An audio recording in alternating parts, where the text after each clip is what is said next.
People will sit there and say, oh, you believe in Christianity because you need a sky daddy or because it makes you feel better. But the thing is, I don't believe in Christianity because I chose Christianity.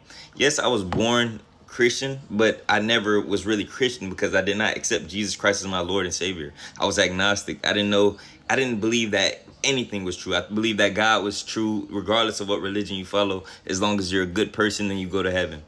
My thing is, what turned my life on a paradigm was I understood that, you know, for me to say that is a truth claim. If I'm saying that there's multiple ways to heaven and God says there is one and that's through him, then that is a truth claim. They both cannot be true. Then I started looking into other religions. What are other religions saying? And the majority of them say the exact same thing. They say truth claims where their way is the way. So then I had to understand, all right, I believe there is God. It doesn't make sense to believe that there is no God. So I started looking into where does the evidence lie?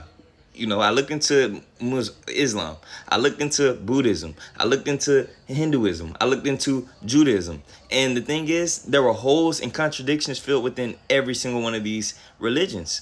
The only thing that made sense was Christianity because of not just the logical evidence, but also the historical evidence, also the scientific evidence. And people will sit there and argue down saying, oh, there's no evidence at all.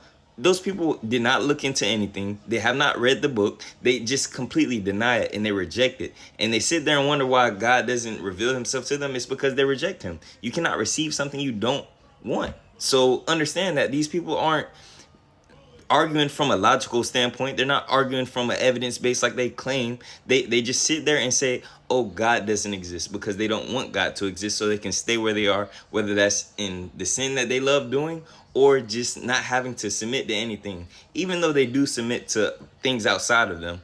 But that's a story for another video.